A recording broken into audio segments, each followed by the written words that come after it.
लाल bag और चूटियाँ तो अक्सर ही किचन में हो जाती हैं, लेकिन ये जो छोटी छोटी चुईयाँ आ जाती हैं ना, जो सामान ख़राब करती हैं अपने दांतों से कुतर कर उसके अंदर जाकर और उस सामान का काम तमाम कर देती हैं, और बाहर से इस तरह का कुछ सामान उठाकर ले आती हैं जिससे किचन की हालत इतनी ख़राब हो जाती है, वहाँ इतनी स्मेल आ रही होती है, या फिर वो अंदर आकर मर जाती हैं। तो आज की इस वीडियो में हम जानेंगे इन सब मसाइल का हल, और साथ ही करेंगे घर की सारी सफाई के साथ साथ, क्योंकि खाना बनाना भी बहुत ज़्यादा ज़रूरी है, तो हम खाना भी बनाएंगे, किचन की सफाई भी करेंगे और बनाएंगे एक बीफ स्टू की मज़ेदार सी रेसिपी। तो वीडियो बहुत इन्फॉर्मेटिव होने वाली है, एंड तक लाजमी देखिएगा और अपना फीडबैक ज़रूर देकर जाइएगा। अस्सलाम वालेकुम, कैसे हैं सब लोग? उम्मीद है सब लोग ठीक ठाक होंगे, खैरियत से होंगे। मैं भी यहाँ खैरियत से हूँ। तो आज की वीडियो शुरू करते हैं घर की सफाई से, क्योंकि जब तक घर साफ़ नहीं होता दिमाग सुकून नहीं होता, और जब तक जहन सुकून में नहीं आएगा घर के दूसरे काम नहीं कर सकते हम। तो एक औरत को चाहिए घर पहले अपने माइंड को सुकून देने के लिए, अगर वो उसे घर साफ़ करना है तो पहले वो घर की सफाई कर ले। और वैसे भी सफाई नफ्स ईमान है, हमारे प्यारे नबी सल्लल्लाहु अलैहि वसल्लम ने फरमाया, पाकीज़गी ईमान का हिस्सा है, इसलिए घर साफ़ रखना भी इबादत है। मैं सफाई का एक आसान तरीका बताती हूँ। एक वक्त में एक ही कमरा पकड़ें। पहले अगर तो आपने को ऊपर के जाले साफ़ करने हैं, आपने ऊपर के जाले साफ़ कर लिए ताकि वो रेगुलर साफ़ भी हो जाएंगे, तो वो डीप क्लीनिंग की ज़रूरत भी नहीं पड़ेगी। फिर आपने फर्नीचर झाड़ा, सारी डस्टिंग वगैरह कर ली, और फिर झाड़ू उठाई और सारी झाड़ू लगा दी, पोछा लगा दिया। आखिर में छोटी छोटी चीज़ें रोज़ाना अपनी जगह पर रख दें तो हफ्ते के आखिर में थकन नहीं होगी, आपको कोई डीप क्लीनिंग की ज़रूरत नहीं पड़ेगी। और हाँ, काम करते हुए ज़िक्र अल्लाह का करते रहे, चाहे वो आप सुबहान अल्लाह पढ़ें, अल्हम्दुलिल्लाह पढ़ें, अल्लाहु अकबर पढ़ें। ये छोटी छोटी तस्बीहात होती हैं जो हमें आखिरत में काम आएंगी बहुत ज़्यादा। इन छोटी छोटी तस्बीहात से जो है वो जिस तरह से स्कूल्स में होते हैं ना, ग्रेड 1 और 2 और 3, मतलब फिर A+ या A और B और C और D, इस तरह के ये ग्रेड्स हमारे जो है वो इंक्रीज़ होते हैं सिर्फ इन्हीं छोटे छोटे कलमात की वजह से। ठीक है, तो ये कलमात जो है वो सफाई करते वक्त, खाना बनाते वक्त, अपने घर के काम करते वक्त ज़रूर याद रखें, ज़रूर पढ़ते रहें। मैं क्या करती हूँ, मैं सुबह नाश्ता बनाते वक्त जो है वो ला इलाहा इल्लल्लाहु वहदहु ला शरीका लहु लहुल मुल्कु व लहुल हम्दु व हुवा अला कुल्ली शैइन क़दीर। ये क्योंकि सुबह की तस्बीह है, तो ये मैं सुबह नाश्ता बनाते वक्त तकरीबन 7:30 से 9:30 तक के दरमियान में पढ़ लेती हूँ। उसके बाद जब मैं सफाई करना शुरू करती हूँ तो फिर मैं जो है वो एक बेहतरीन दुआ है, रब्बी इन्नी लिमा अंज़लता इलैया मिन खैरिन फ़क़ीर। बेहतरीन दुआ है, आप मेरे कहने पर ज़रूर इसे पढ़िएगा। ये आपने सफाई करते वक्त पढ़ ली। फिर उसके बाद जो बाकी एक्स्ट्रा काम कर रहे हैं, आप खाना बना रहे हैं या कुछ और कर रहे हैं, उस टाइम पर आपने इस्तिग़फ़ार का विर्द कर लिया। तो इन सब चीज़ों की वजह से जो है वो आपके घर में इतनी बरकत आएगी कि आपके जहन में गुमान में भी नहीं होगा। ठीक है, सफाई करने के बाद हम आ गए हैं किचन में जो है वो हमने अपना काम स्टार्ट किया है बर्तन धोने से, किचन साफ़ करने समेटने से। यहाँ पर जो है वो ग्लास रैक बहुत गंदा हो गया था, तो ये भी हमें हाथ क्लीन करना होता है इससे पहले कि ये कुछ ज़्यादा ही गंदा हो जाए। तो इसलिए हमने फिर जो है वो चूल्हा साफ़ किया। चूल्हा साफ़ करने के बाद आ जाते हैं हम। अच्छा, ये चूल्हा जो है वो मैं रेगुलर बेसिस पर गीले कपड़े से साफ़ कर देती हूँ, क्योंकि इतना ज़्यादा गंदा नहीं होता।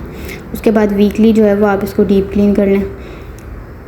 मैं भी यही करती हूँ, वीकली जो है वो इसे डीप क्लीन कर लेती हूँ, तो इसकी पूरा वीक में जो है वो इसे हल्का फुल्का ही साफ़ करना पड़ता है। फिर जी जो है वो रात के बर्तन बास्केट में धुले हुए रखे थे, उन्हें सब समेटा। उससे पहले जो है वो नाश्ते के बर्तन जो किचन पे स्लैब पर मौजूद थे वो सब समेटे, सिंक में डाले, जो रखने थे वो रखे। फिर हमने जो है वो मुझे जो है वो रिफ़िल कर, ये हाँ मैं जो है वो चाय के लिए एवरीडे फिल कर रही थी, उसका जार खाली हो गया था। और जो है मोहम्मद हमदान के लिए जो है वो इधर बच्चों को नीडो बुनियाद ज़रूर दें। कोई सा भी फार्मूला मिल्क जो आप दे रहे हैं, कोई सा भी दूध 2 टाइम बच्चों को लाजमी दें। तो खैर ये मैं नीडो बुनियाद देती हूँ उसे, और ये मैं एक जार में फिल करके रखती हूँ। यही मैंने अभी रीफ़िल किया है। ठीक है, किचन के बर्तन जो है वो रात के बर्तन वो हमने झटपट समेट लेना है। ठीक है, क्योंकि हमने आज करनी है किचन की डीप क्लीनिंग। तो किचन की डीप क्लीनिंग करने के बाद कोई हिम्मत नहीं होगी कि आप मज़ीद एक्स्ट्रा काम कर सकें, इसलिए वो मैंने लास्ट में ही रखा है कि मैं बाकी सारे काम करके, ताकि आने वाला अगर कोई घर में आ भी जाता है तो उसे घर गंदा ना नज़र आए। ठीक है, घर को साफ़ सुथरा करने के बाद जो है वो फिर ही जो है वो हम डीप क्लीनिंग स्टार्ट करेंगे। अच्छा उससे पहले जो है वो मैंने सोचा कि खाना भी बना लेती हूँ, क्योंकि डेफ़िनेटली खाना बहुत ज़्यादा ज़रूरी है। ठीक है, मैंने सोचा था कि कोई आसान सी रेसिपी निकाल कर बनाऊँगी जो झटपट बन जाएगी।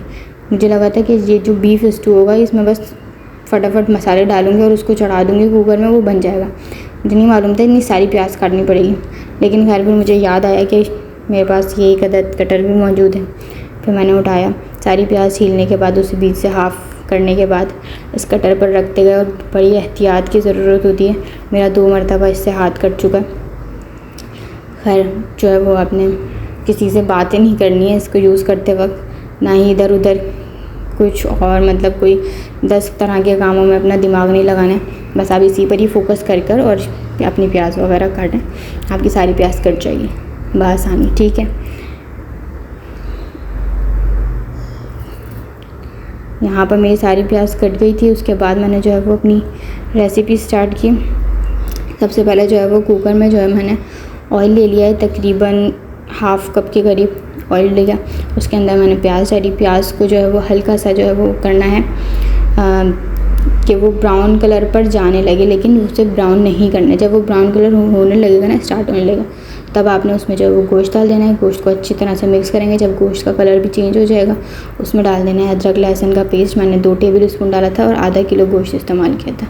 ठीक है, उसके साथ साथ जो है वो मैंने यहाँ पर किया था पपीता, वो मैंने जो है वो आइस क्यूब्स बना के रखे हुए हैं, और हरी मिर्चों की भी आइस क्यूब्स बना के रखे हुए हैं, वो दोनों तरह की आइस क्यूब्स डाल दी मैंने। इसके अलावा जो भी मसाले वो मैंने यहाँ मेंशन कर दिए हैं, वो आप देख लीजिएगा, स्क्रीनशॉट ले लीजिएगा।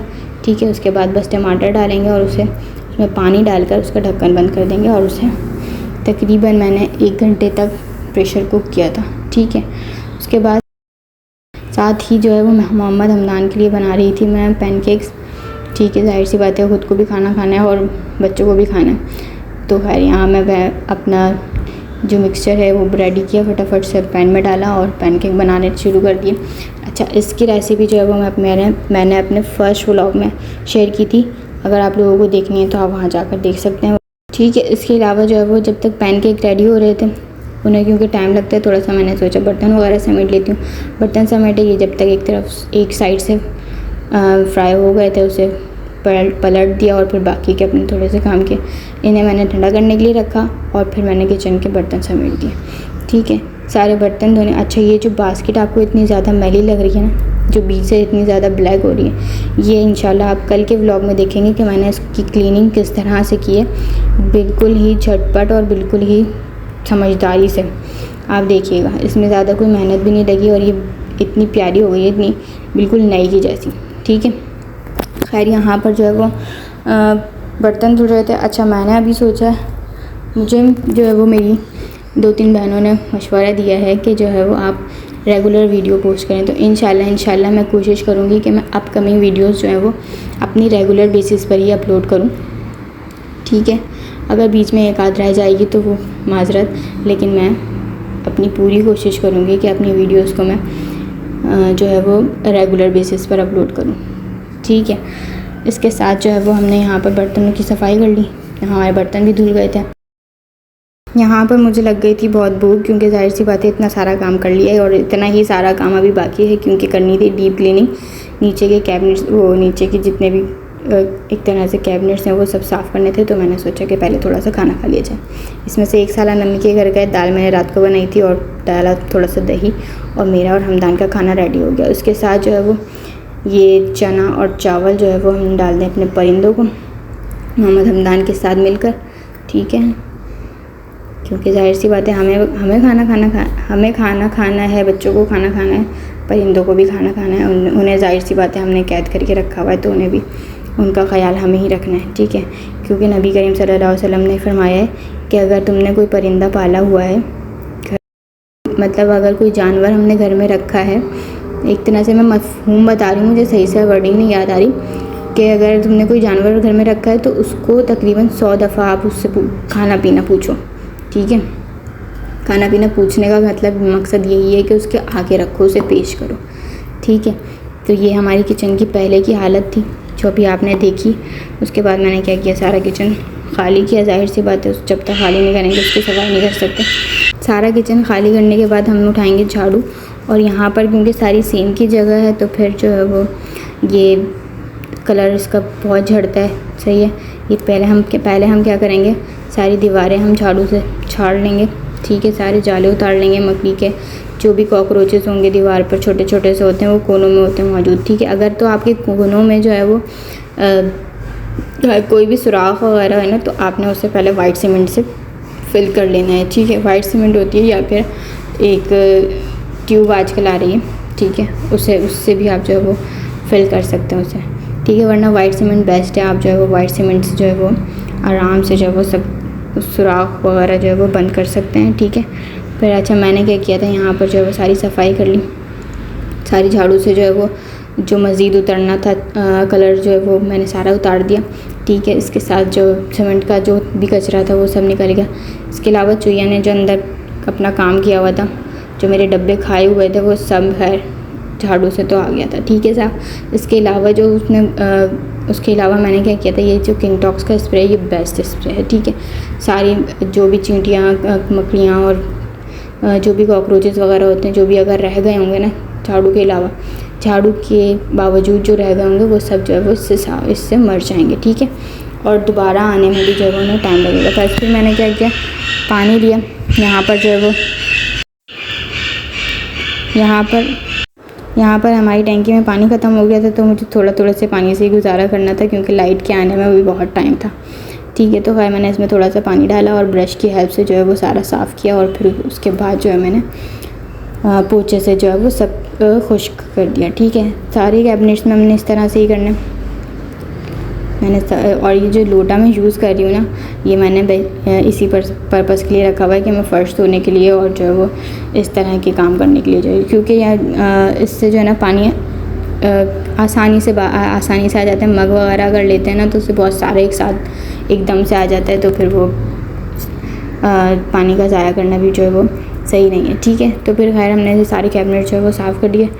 गीले से साफ़ करने के बाद हमने इसको पोछे से साफ़ कर दिया। अच्छा, ये कोने वाले जो कैबिनेट जो ये देखें, यहाँ पर चुईया पता नहीं क्या लेकर आई थी और उसने यहाँ डाला था, मेरे ख्याल से वो कोई आलू वगैरह था, वो जहाँ पर आकर ख़राब हो गया था।